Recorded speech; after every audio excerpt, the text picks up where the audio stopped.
In Revelation 14, verse 6, we read of 3 messages that God is giving to the world to prepare them for His coming. These messages are especially important to us as Seventh-day Adventists because they characterize the work and the message that we're to give at the end of time.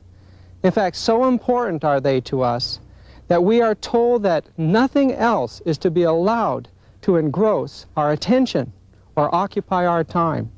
Why is this? Because it's God's purpose to raise up the ancient truths of the Bible, of the primitive Christian church, the obedience to God's law, and the knowledge of righteousness by faith, and display that before the world in a peculiar people, a treasure, a depository of His truth. This is why it is so important that the Adventist people understand the history of the Sabbath-keeping church and be willing to hold the standard and the banner high before the world. But in the last few generations, we've allowed our standards to be lowered. We're compromising with the world. This is now the time for laymen to take up the work, prayerfully go to our knees, and begin to fill in the vacuum of truth that is being left behind. The same woe that falls upon the unfaithful pastor will also fall upon the layman who does not take up the work. I'd like to show you something.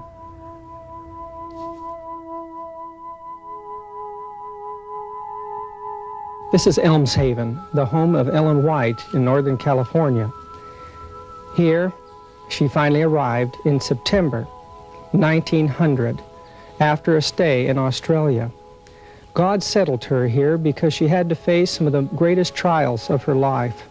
It was at this time that the church was embroiled in the alpha of apostasy. It was here that she had to send the councils to Loma Linda, California.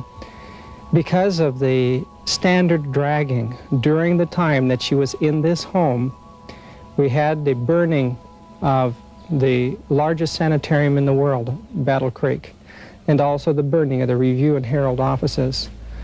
Literally, the church had to pick up and start all over again because of the mistakes that the church had made back then. We're making the same mistakes again today. Not far from here, in 1909, was established one of the colleges that was to put out missionaries all over the world, Pacific Union College in Angwin, California. That college was to continue and be one of the last institutions to close before the coming of Christ.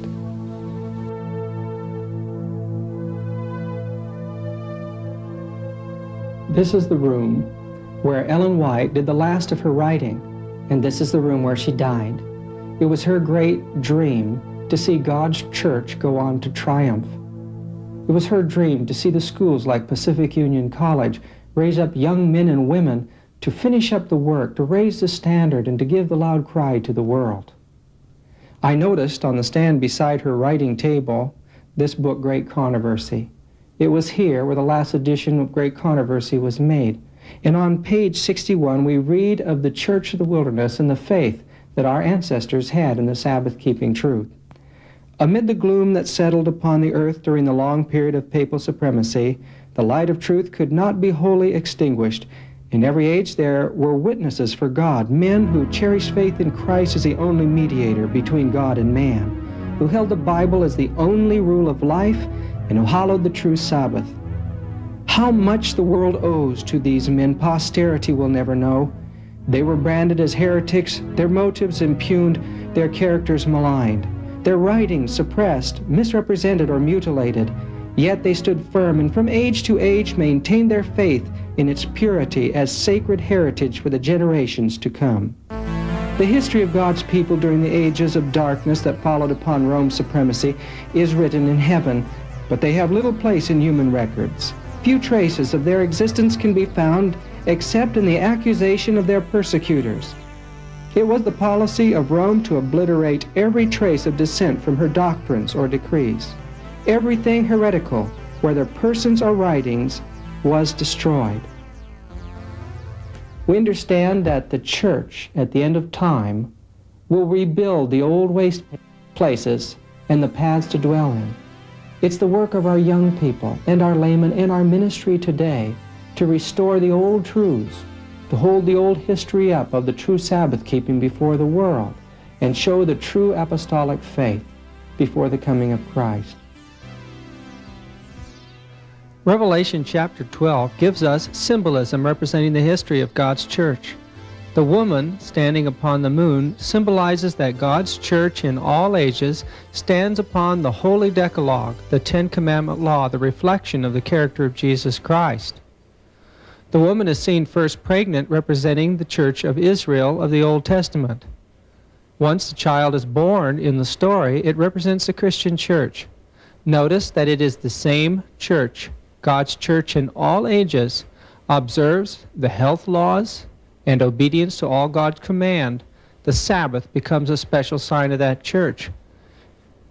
In the symbolism of the story of Revelation 12, we also see a great red dragon. That dragon represents all the powers and rulers and efforts of Satan to destroy God's church on earth. This effort of destruction is symbolized as a dragon spewing water out of its mouth. That water represents the efforts of Satan to completely destroy God's truth by destroying the truth through false doctrines, destroying the truth through changing history, and trying to physically destroy those in whom God dwells, those who obey God's commandments.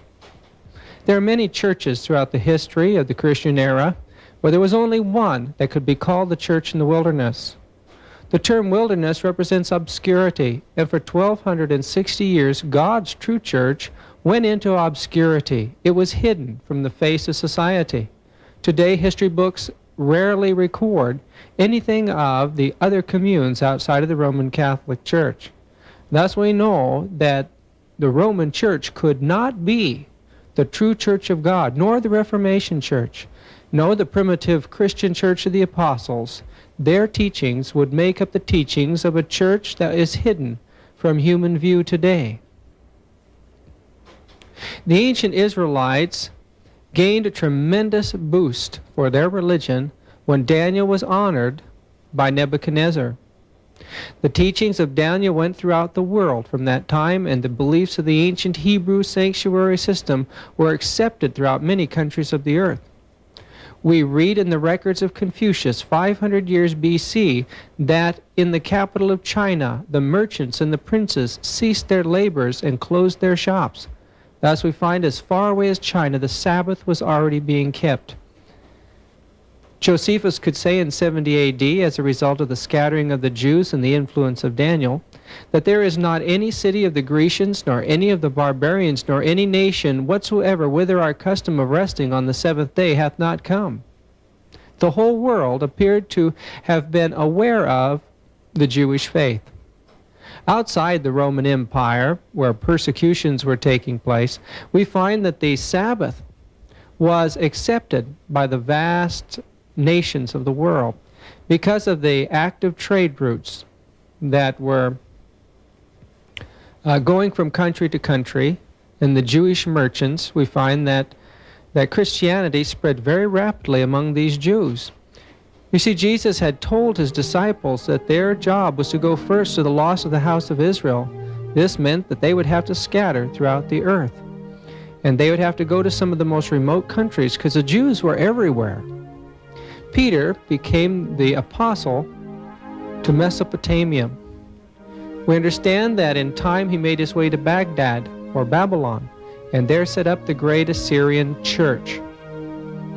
This church kept the Sabbath very much like you and I do as Seventh-day Adventists. They left their fields, and on the seventh day they went to the synagogue in the Judeo-Christian style. This was the true primitive Christian church. They accepted the belief that through Christ they could obey all God's commandments, and they taught the soon return of Jesus. They were Seventh-day Adventists. The hills of Persia and the valleys of the Tigris and Euphrates River re-echoed their songs of praise. They reaped their harvests and paid their tithes. They repaired to their churches on the Sabbath day for the worship of God. What a wonderful thought that throughout the land that was once the center of paganism in the ancient world, we find the Sabbath day and the worship of Jesus Christ. The apostles went to many parts of the world. Thomas made his way down into India There he came in contact with the hardcore Brahmanism of Hinduism and the caste system. But he went there to find the lost of the house of Israel, which were established on the Malabar coast. Because of the tremendous influence of the St. Thomas Christian Church in India, we find that 600 years after the arrival of Thomas, the Brahmins woke up with a start. They saw that the Roman system had been able to create a tremendous counterfeit in the Roman Catholic Church. Wanting to duplicate that movement and regain power for themselves, they developed the legend of Krishna, which duplicated in many ways the story of Jesus Christ. Widespread and enduring was the observance of the seventh-day Sabbath among the believers of the Church of the East and the St. Thomas Christians of India who never were connected with Rome. It also was maintained among those bodies which broke off from Rome after the Council of Chalcedon, namely the Abyssinians, the Jacobites, the Maronites, and the Armenians. The Armenians were the first nation to fully accept Christianity, and they had kept the Sabbath all the way through the centuries. Abyssinia was in the northern part of Ethiopia, which can be seen on the right side of your map. They were in connection with the Coptic Church of Egypt. The Ethiopians were either Jewish already or they were pagans. When the disciples made their way down into Ethiopia, rapidly the Abyssinians accepted the teaching of the Sabbath and Christ. They had largely already been Jews, so they had the Sabbath, but they accepted Christ, and the country largely became Christian.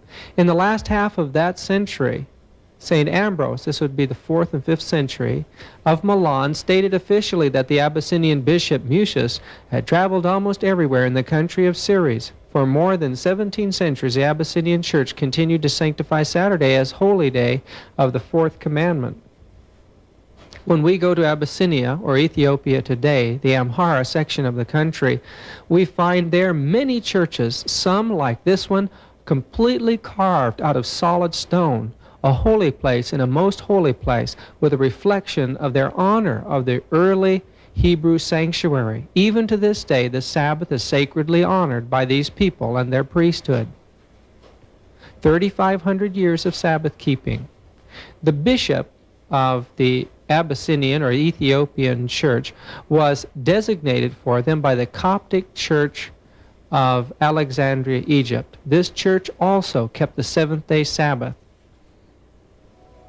We find that from the land of Syria, the second center of missionary work after Jerusalem was destroyed.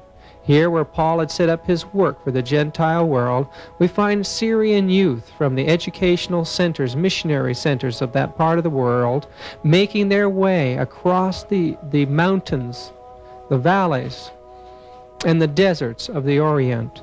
These people carried with them what was known as the Syrian Bible, or the received text. This Bible had as wide a circulation in the East as the King James Bible had in the West. No one could stop these young men. They went into every country of the Orient. Syria hosted the highest form of education in the world. These Sabbath-keeping Jewish Christians in the land of Syria had established educational centers that were renowned everywhere. They were the leaders in the world of architects. And when Justinian wanted to build the church in Constantinople, he had to send to Antioch for the architects to build one of the most beautiful cities with the largest dome that was ever known.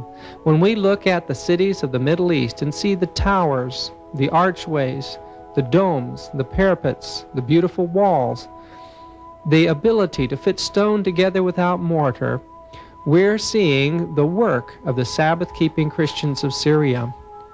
When the Jewish Christians fled the Romans at the destruction of Jerusalem, first they went to the city of Pella. From there they continued their migration and their enriching of the cities of Syria all the way up into what is today Turkey and the southern part of old Armenia. There's over 100 of these magnificent cities called the Silent Cities, which lay barren and waste in the desert.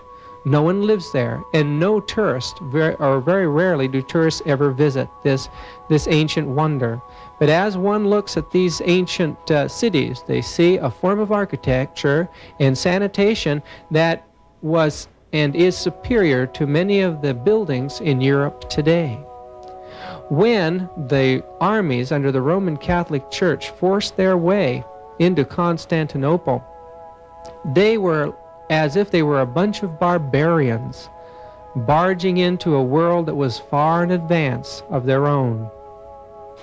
You see, these Sabbath keepers, or Seventh-day Adventists, that were the educators in the city of Antioch and Edessa and Nisibis, the great centers of education there, were the educators of the Saracens, the rulers of the Ottoman Empire.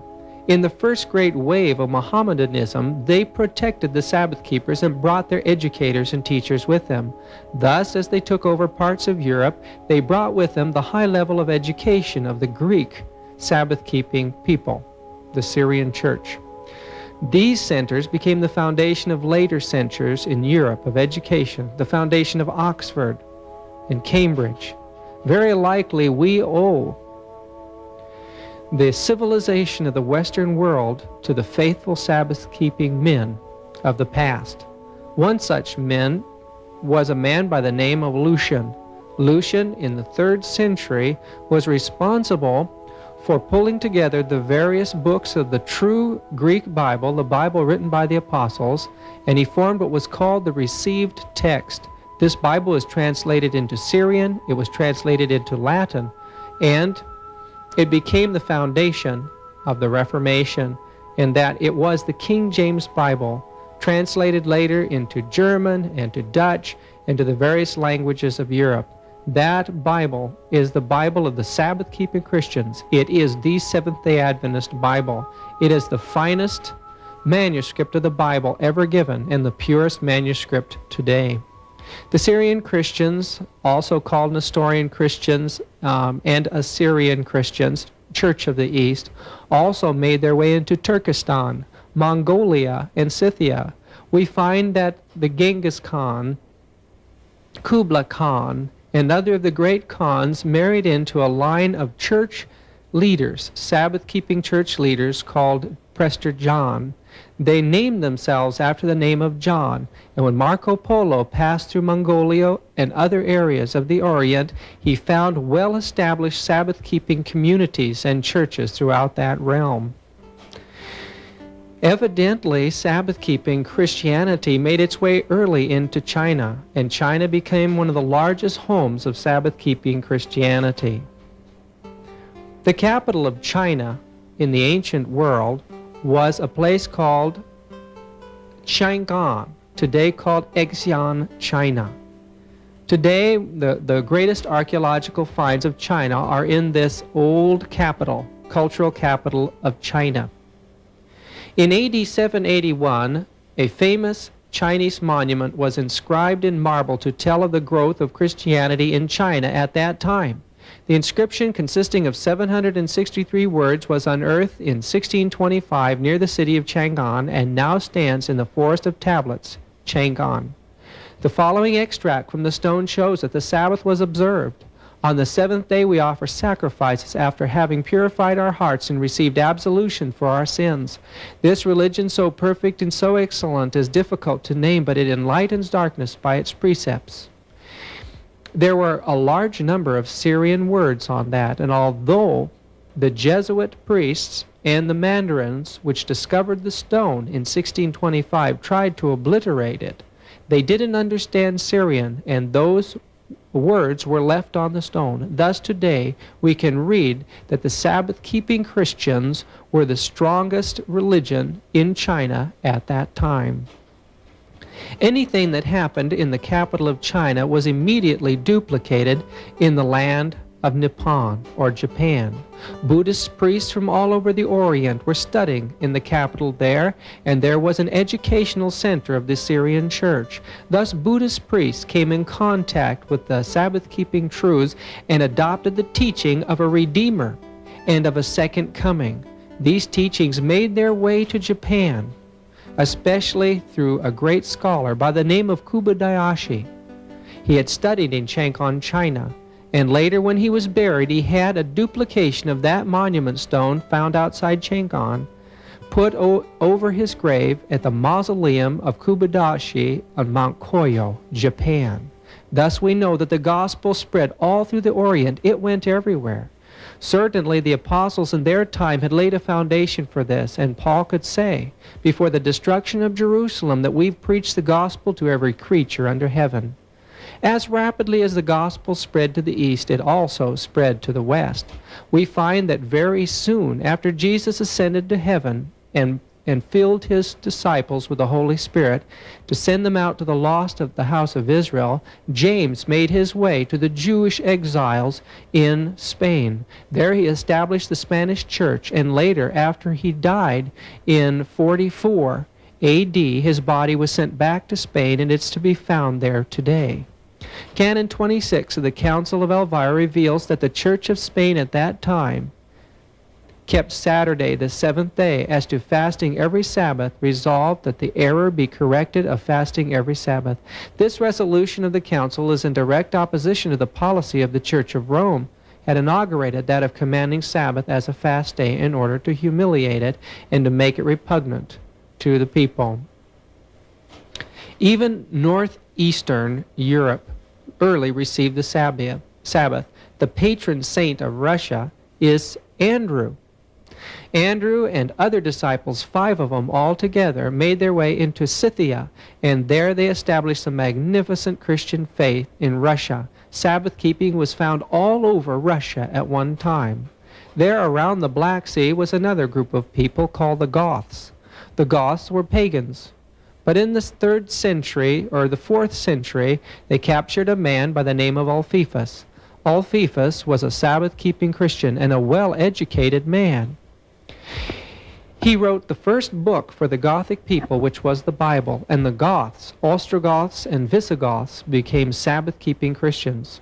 It is a fact that it was formerly the custom in the East to keep the Sabbath in the same manner as the Lord's Day, and to hold sacred assemblies, while on the other hand, the people of the West, contending for the Lord's Day, have neglected the celebration of the Sabbath.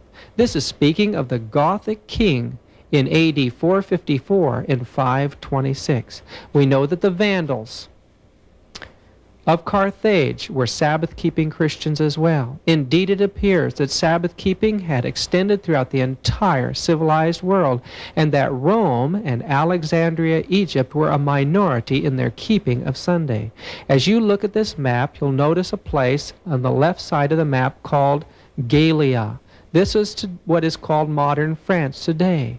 These people, the Gaelic people, extended into northern Spain and all the way across northern Europe. They were one of the largest families of antiquity. They were well established in the British Isles.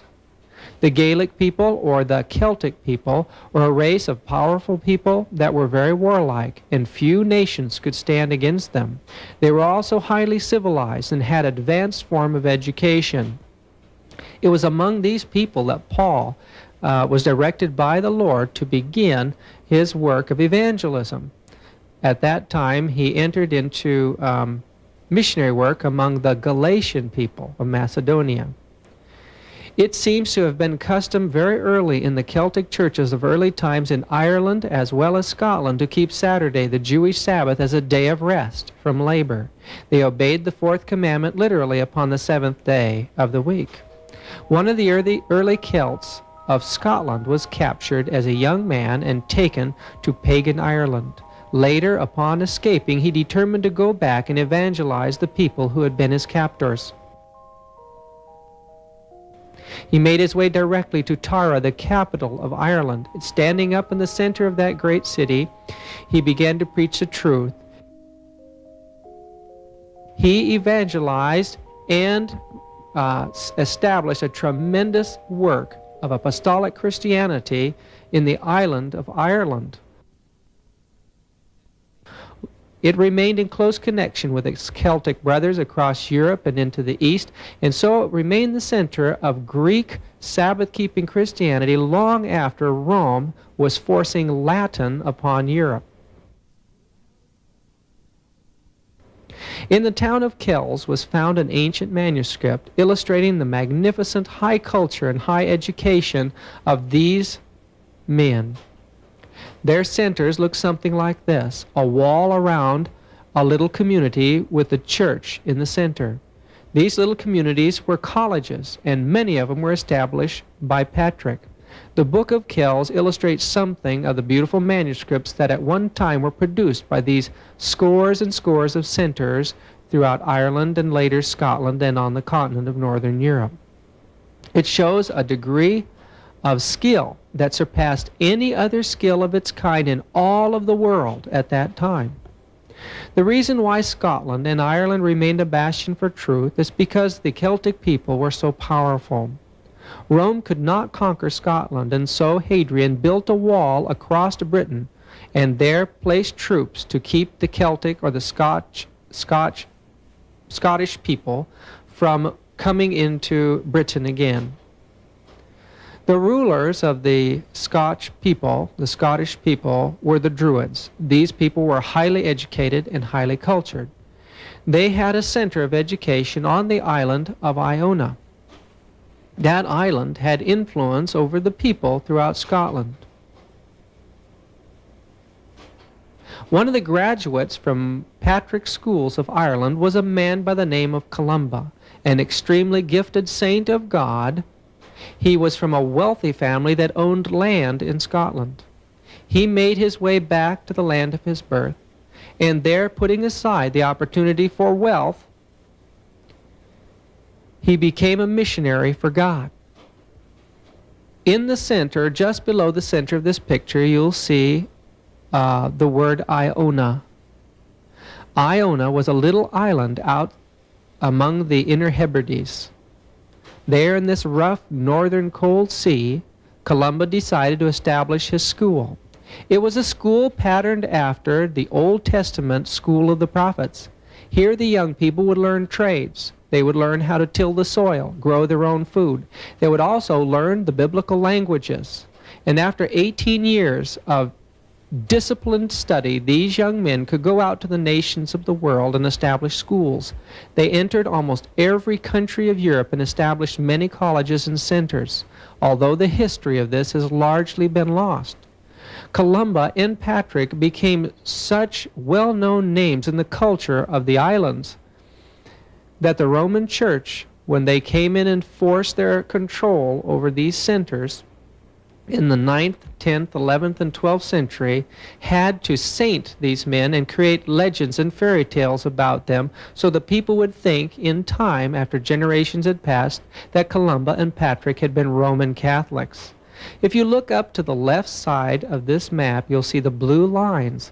These blue lines represent the movement of Columba's and Patrick's schools as they went across Europe. It was in the 6th century that the Roman Catholic Church sent a man by the name of Augustine into Britain. Here he could not convert the British Church over to the Catholic faith. So he promised them that they would suffer the consequences of failure to acknowledge the Pope of Rome. But in spite of all that he could do in converting the pagans and using them to butcher and harass the Sabbath-keeping Christians, they continued strong for another 200 years. If you look at this map, which represents the years 600 to 1000 AD, notice in the upper left-hand corner that Ireland is still completely blue. Scotland is still completely blue, indicating that it's still strongly the Irish-Scottish Church, the Sabbath-keeping Celts. But also notice to the left side of the map of Britain, you'll find an area that's all blue as well. That land was the land of Wales. You see, the Roman Church worked with the pagans that were coming into the country, the Anglo-Saxons and the Danes and the Norsemen, and used them to systematically destroy the Celtic Sabbath-keeping Christians. But one area of Britain remained faithful, and that area was the area of Wales. For years it was protected by a powerful king, a king by the name of King Arthur. Yes, King Arthur was a Sabbath keeper, and beside him was a pastor of the Celtic Church. Although the Roman Church has tried desperately to put the real legend, the real history of King Arthur into mystical legend, the facts of history bring out that the Welsh people maintained the Sabbath-keeping truth and that every inch of that land that was won by the Roman Catholic Church was won only through terrible bloody battles, as these people wanted to preserve the truth for later generations. In the 3rd century, Vigilantius decided not to follow the allegorizing paganized Christianity that was coming into Rome and Alexandria, Egypt, and in Palestine. He broke free from it, and entering into the ancient valleys of northern Italy and southern France, there he established a vast organization of missionary work among the Latin people, who had a copy of the received text called the Itala Bible, or the early Latin Bible, not the Vulgate, which is a corrupt translation. These people, called the people of the valleys, or the Valdenses, continued their missionary work throughout Europe for many, many, many years. They became one of the strongest branches of the Church of the Wilderness. Later, a man by the name of Columbanus made his way from the schools of Patrick and Columba across Europe to Bobbio in northern Italy. If you follow the blue lines down across the Frankish kingdom, you see the name of Columba, and later it ends up in a town called Bobbio in the lower right-hand corner of the map. This little town was in the high reaches of a valley called Angragna. It was almost inaccessible there, and here he established his school. He was enemy number 1 of the Roman Catholic Church, and they longed to destroy him. This is the valley of Torre Pellice in the Waldense valleys. Of Bobbio it is written, here the nucleus of what was to be the most celebrated library in Italy was formed by the manuscripts which Columban had brought from Ireland, and the treaties of which he himself was the author. The fame of Bobbio reached the shores of Ireland, and the memory of Columban was dear to the hearts of his countrymen. A 10th century catalogue published by Muratori shows that at that period every branch of knowledge, divine and human, was represented in this library. Bobbio became such an evangelical training center that later the Roman Catholic Church followed the same procedure with Columbanus as she did with Patrick and Columba. She finally claimed him as one of her own. She sainted him. Columbanus did not live much more than a year after he had finished the work at Bobbio. Though there was widespread grief at his impending death, there were no regrets in his own heart. He could look back on the more than 30 years of arduous labors and recognize that he had made an indelible impress upon the Franks, Germans, Suevi, Swabians, Swiss, and Lombards. He willingly laid down the work for which God had appointed him. He finished his work in 615, being at that time some 72 years of age. His body was buried beneath the altar of the church, and to this day his remains are kept in the crypt of the church at Bobbio. About 25 extant manuscripts are purported to be his writings.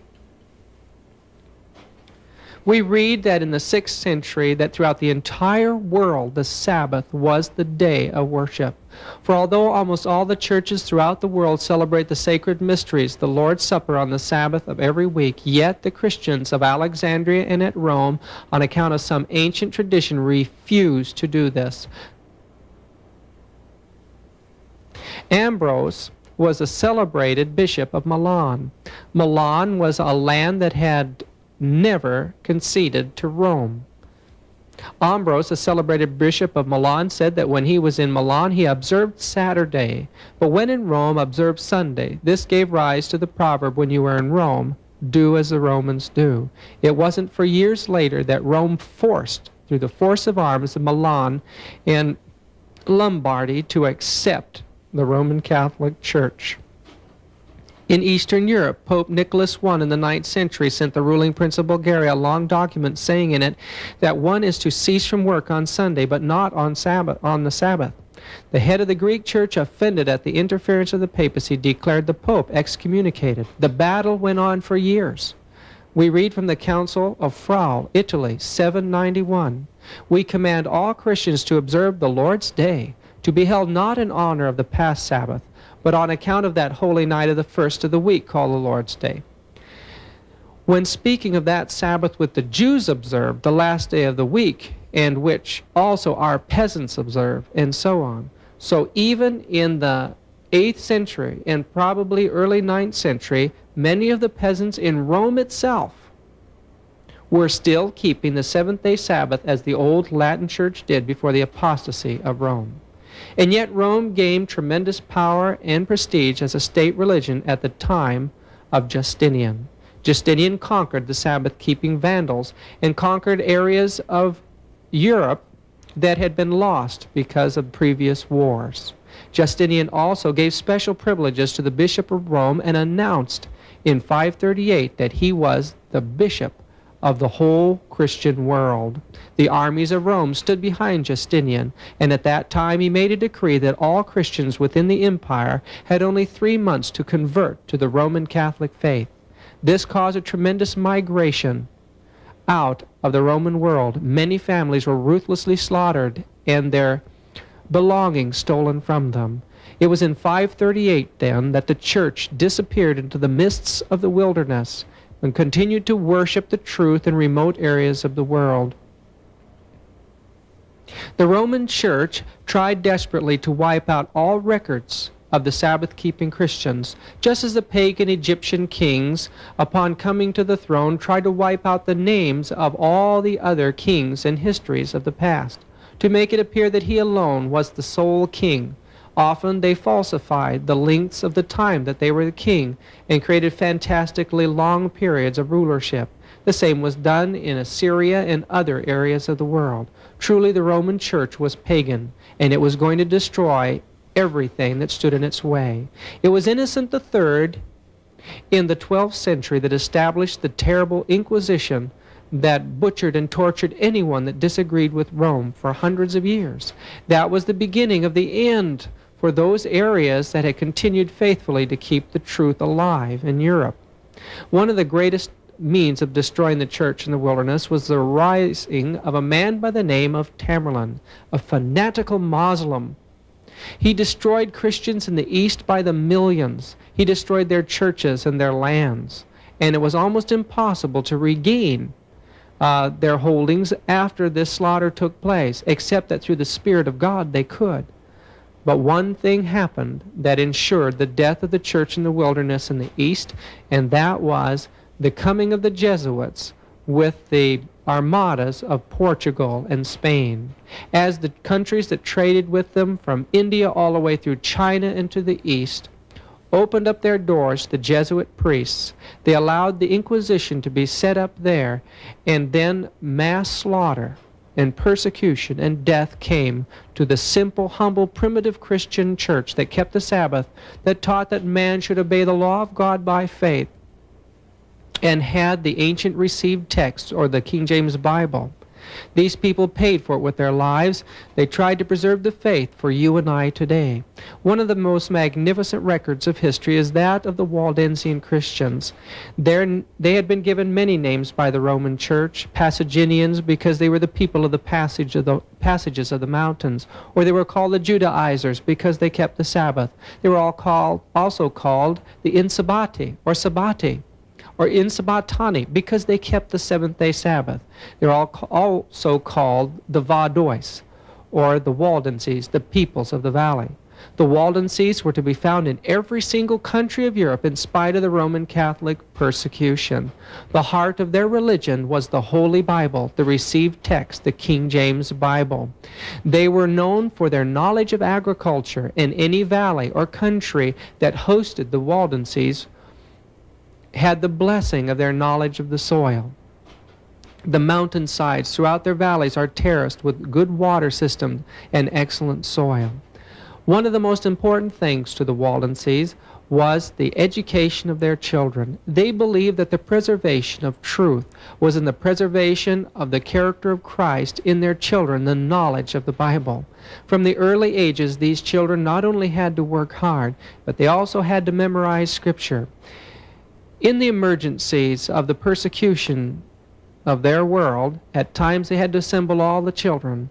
Because these children had memorized portions of the Bible, they could line the children up, and the children would be able to recite the Bible, the entire Bible, by beginning at one child and going around the circle of these children's Bible societies. Wouldn't it be wonderful today if we followed the counsel of the Spirit of God and looked to the Waldenses as a source of how our children should be educated, how we should carry out our economy and our missionary work?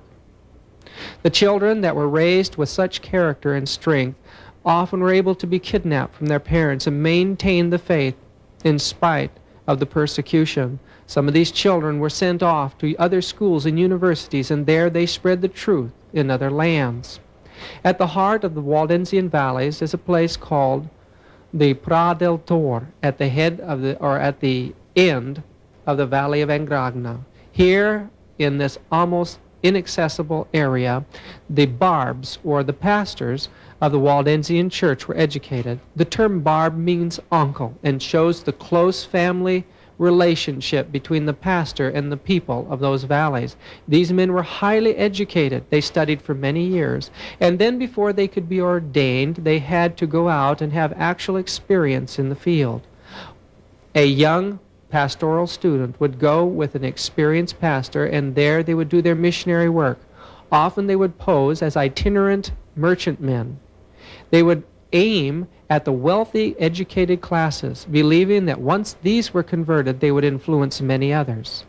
They would spread their wares before these people, and among their wares they would have pages copied from the Bible. Upon reading these to these people, many of these people took their stand for the primitive Christian truth. We read that the Waldenses, as they were ancient, were also numerous.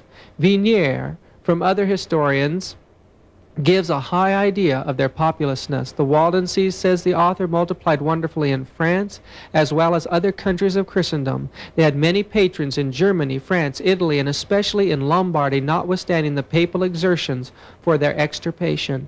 This sect, says Nangus, was infinite in number, appeared, says Renarius, in nearly every country, multiplied, says Sandarus, through all the lands, infected, says Caesarius, 1,000 cities, and spread their contagion, says Ciconius, through almost the whole Latin world. Scarcely any region, says Gretzer, remained free and untainted from this pestilence. The Waldensians, says Popliner, spread not only through France, but also through nearly all the European coasts, and appeared in Gaul, Spain, England, Scotland, Italy, Germany, Bohemia, Saxony, Poland, and Lithuania. Matthew Paris represents this people as spread through Bulgaria, Croatia, Dalmatia, Spain, and Germany. Their number, according to Benedict, was prodigious in France, England, Piedmont, Sicily, Calabria, Poland, Bohemia, Saxony, Pomerania, Germany, Livonia, Sarmatia, Constantinople, Philadelphia, and Bulgaria. Certainly far vaster than we'd ever realized before. But unfortunately, many of their books were lost during the persecutions of the 17th century, and only those books and ancient documents sent to the libraries of Cambridge and Geneva by Pastor Lager were preserved. The papists took care after every persecution to destroy as much of the Waldensian literature as possible. Many of the barbs were learned men and well-versed in the languages of science of Scripture. A knowledge of the Bible was a distinctive feature of the ancient as well as the modern Vaudois. The Roman Church's main assault against the Vaudois, as the flood of the waters of the dragon spread out across Europe, was to create a false history concerning them. They taught that the Waldenses were named after this man, a Roman Catholic originally, that wanted to start an order in the Catholic Church called the Poor of Lions. He was called Waldo. And although he made contact with the Waldensians, certainly their name was used for them long before he came into existence. But the Roman Church also taught that these people met at night in black Sabbaths and there performed witchcraft rites.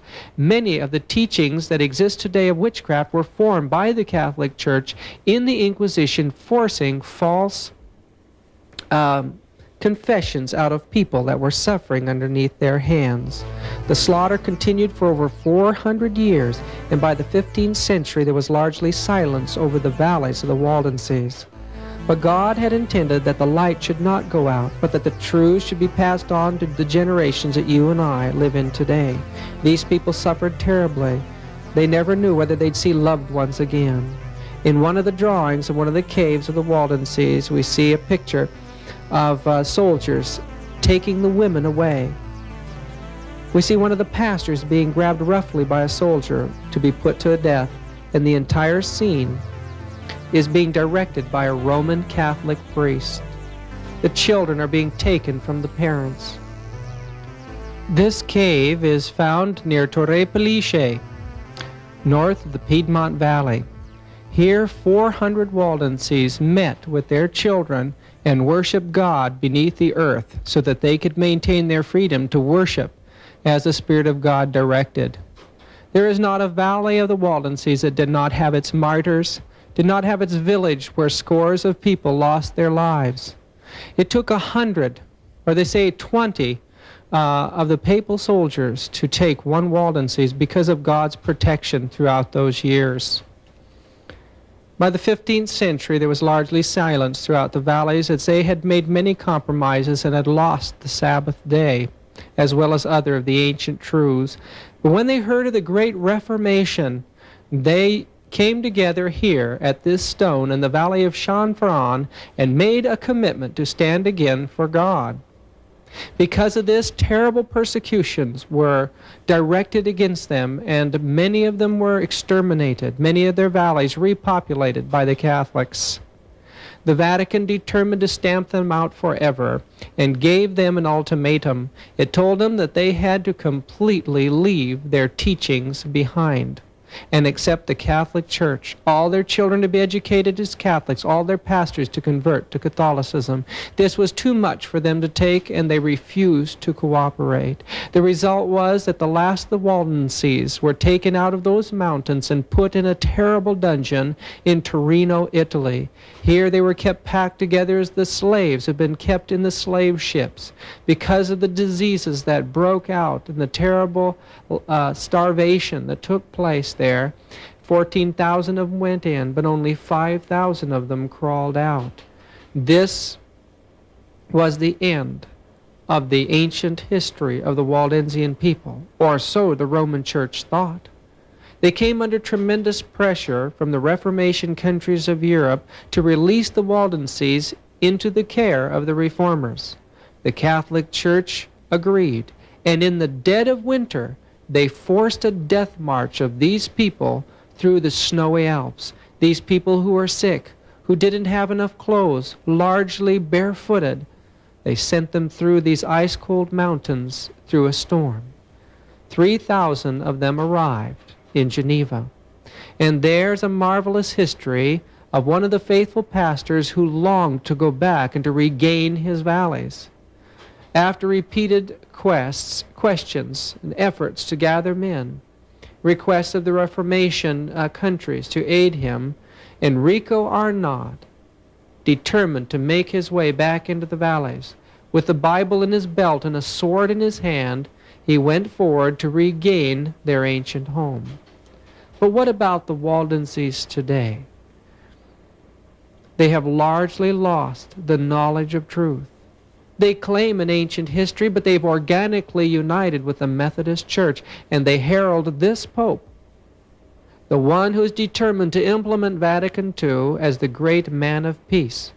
They assume that the Catholic Church has changed, and thus Waldensianism is only a memory today.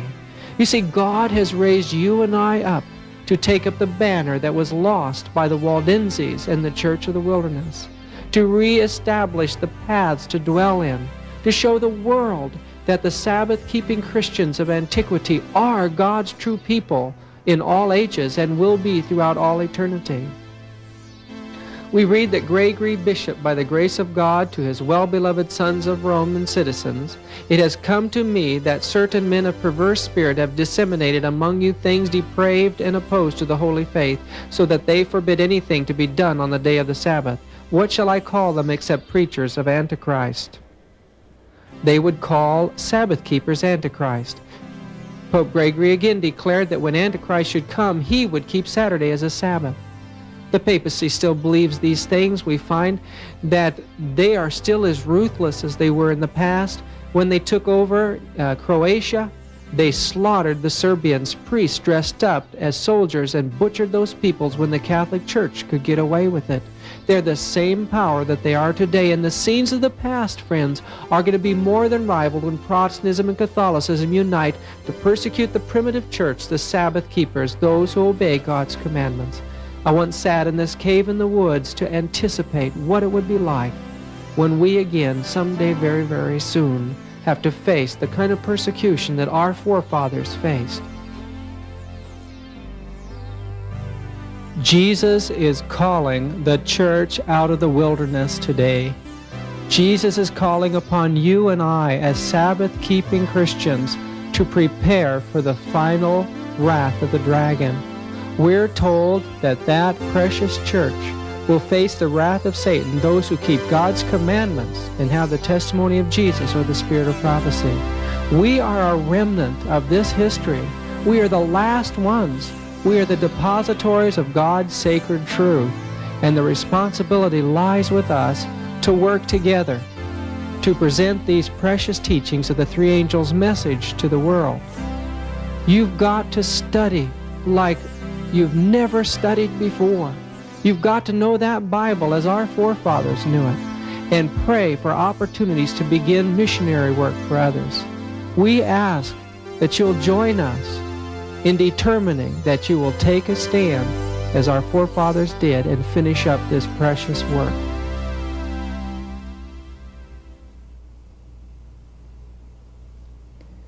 Our heritage as Adventists is a wonderful thing. I'm proud to be a Sabbath keeper, and I'm proud to be a member of the Remnant Church.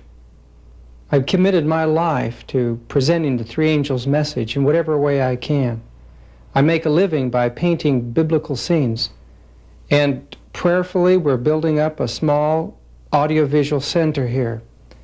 The first major project that we want to embark upon is a project to bring to life on video the ancient history of Sabbath keeping from the time of the apostles, and to prove that the Seventh-day Adventist faith is the oldest Christian religion on earth.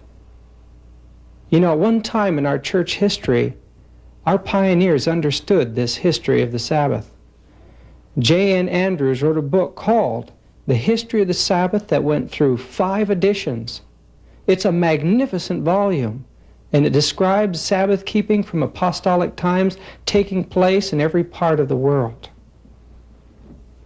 In 1944, another wonderful book came out. It was called Facts of Faith.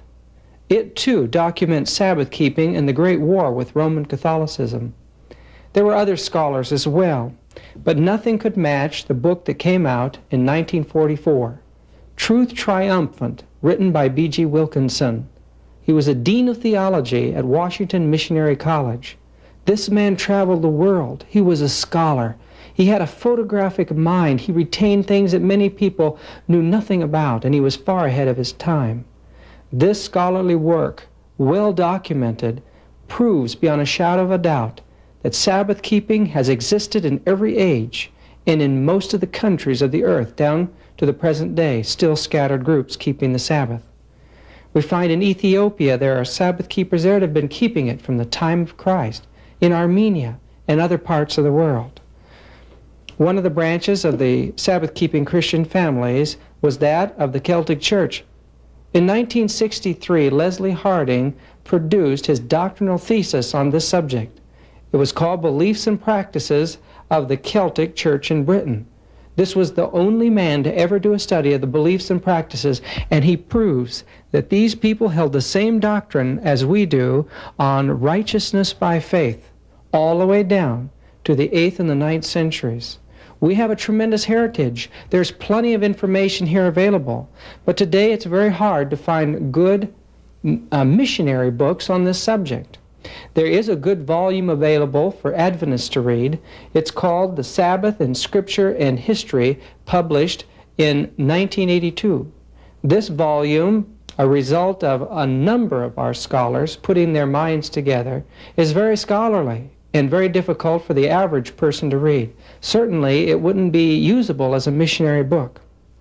I believe that a way of getting this message before the masses is through a documentary video. We plan to leave in the latter part of June 1987 to travel all over the world. It'll take us over 4 months to do that, to go to the old centers of Sabbath keeping, video them and photograph them, and put together a hard-hitting, rapid-moving documentary that will take about 2 hours.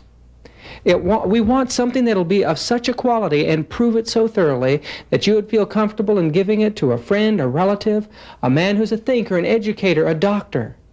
And I believe that when we're done with this, they will believe that the Seventh-day Sabbath is the only Sabbath of Scripture and history, and that Sunday's a fraud.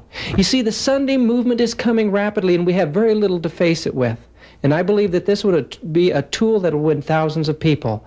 But my team cannot do this alone. We need your help. We have committed our lives to this project, and God has systematically been building up a small video studio here. But we need funds. We need funds for this trip to gather as much material as we possibly can. How much we gather and the quality of this production depends upon all of us working together as laymen. I urge you to send a financial donation to aid this project as soon as possible. For a tax-deductible receipt, send your check to LLT Productions, P.O. Box 205, Angwin, California, 94508.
in heaven, but they have little place in human records. Few traces of their existence can be found except in the accusation of their persecutors. It was the policy of Rome to obliterate every trace of dissent from her doctrines or decrees. Everything heretical, whether persons or writings, was destroyed. We understand that the church, at the end of time, will rebuild the old waste places and the paths to dwell in. It's the work of our young people and our laymen and our ministry today to restore the old truths, to hold the old history up of the true Sabbath keeping before the world, and show the true apostolic faith before the coming of Christ. Revelation chapter 12 gives us symbolism representing the history of God's church. The woman standing upon the moon symbolizes that God's church in all ages stands upon the holy Decalogue, the Ten Commandment law, the reflection of the character of Jesus Christ. The woman is seen first pregnant, representing the church of Israel of the Old Testament. Once the child is born in the story, it represents the Christian church. Notice that it is the same church. God's church in all ages observes the health laws and obedience to all God's command. The Sabbath becomes a special sign of that church. In the symbolism of the story of Revelation 12, we also see a great red dragon. That dragon represents all the powers and rulers and efforts of Satan to destroy God's church on earth. This effort of destruction is symbolized as a dragon spewing water out of its mouth. That water represents the efforts of Satan to completely destroy God's truth by destroying the truths through false doctrines, destroying the truths through changing history, and trying to physically destroy those in whom God dwells, those who obey God's commandments. There are many churches throughout the history.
In Revelation 14, verse 6, we read of 3 messages that God is giving to the world to prepare them for His coming.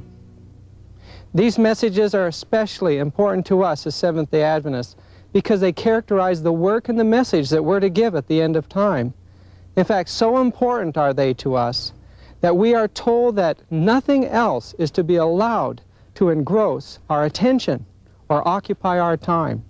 Why is this? Because it's God's purpose to raise up the ancient truths of the Bible, of the primitive Christian church, the obedience to God's law, and the knowledge of righteousness by faith, and display that before the world in a peculiar people, a treasure, a depository of His truth. This is why it is so important that the Adventist people understand the history of the Sabbath-keeping church and be willing to hold the standard and the banner high before the world. But in the last few generations, we've allowed our standards to be lowered. We're compromising with the world. This is now the time for laymen to take up the work, prayerfully go to our knees, and begin to fill in the vacuum of truth that is being left behind. The same woe that falls upon the unfaithful pastor will also fall upon the layman who does not take up the work. I'd like to show you something.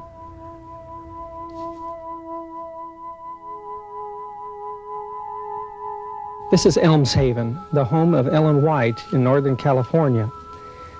Here, she finally arrived in September 1900 after a stay in Australia.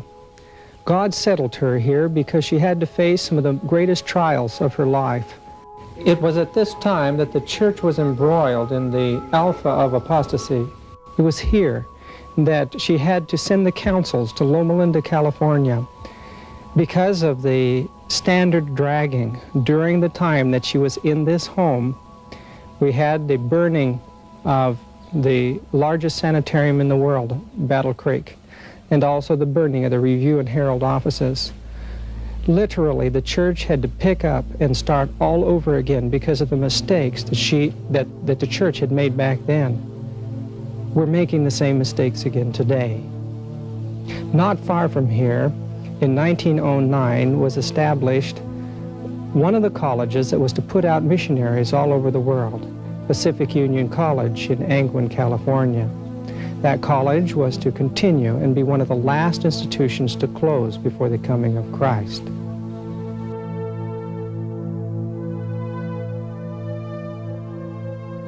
This is the room where Ellen White did the last of her writing, and this is the room where she died. It was her great dream to see God's church go on to triumph. It was her dream to see the schools like Pacific Union College raise up young men and women to finish up the work, to raise the standard, and to give the loud cry to the world. I noticed on the stand beside her writing table this book, Great Controversy. It was here where the last edition of Great Controversy was made. And on page 61, we read of the Church of the Wilderness and the faith that our ancestors had in the Sabbath-keeping truth. Amid the gloom that settled upon the earth during the long period of papal supremacy, the light of truth could not be wholly extinguished. In every age there were witnesses for God, men who cherished faith in Christ as the only mediator between God and man, who held the Bible as the only rule of life, and who hallowed the true Sabbath. How much the world owes to these men, posterity will never know. They were branded as heretics, their motives impugned, their characters maligned, their writings suppressed, misrepresented, or mutilated. Yet they stood firm and from age to age maintained their faith in its purity as sacred heritage for the generations to come. The history of God's people during the ages of darkness that followed upon Rome's supremacy is written of the Christian era, where there was only one that could be called the church in the wilderness. The term wilderness represents obscurity, and for 1,260 years, God's true church went into obscurity. It was hidden from the face of society. Today, history books rarely record anything of the other communes outside of the Roman Catholic Church. Thus we know that the Roman Church could not be the true Church of God, nor the Reformation Church. No, the primitive Christian Church of the Apostles, their teachings would make up the teachings of a church that is hidden from human view today. The ancient Israelites gained a tremendous boost for their religion when Daniel was honored by Nebuchadnezzar. The teachings of Daniel went throughout the world from that time, and the beliefs of the ancient Hebrew sanctuary system were accepted throughout many countries of the earth. We read in the records of Confucius, 500 years BC, that in the capital of China, the merchants and the princes ceased their labors and closed their shops. Thus we find as far away as China, the Sabbath was already being kept. Josephus could say in 70 AD, as a result of the scattering of the Jews and the influence of Daniel, that there is not any city of the Grecians, nor any of the barbarians, nor any nation whatsoever whither our custom of resting on the seventh day hath not come. The whole world appeared to have been aware of the Jewish faith. Outside the Roman Empire, where persecutions were taking place, we find that the Sabbath was accepted by the vast nations of the world because of the active trade routes that were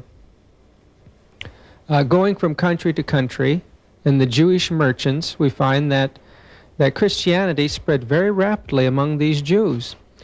You see, Jesus had told his disciples that their job was to go first to the lost of the house of Israel.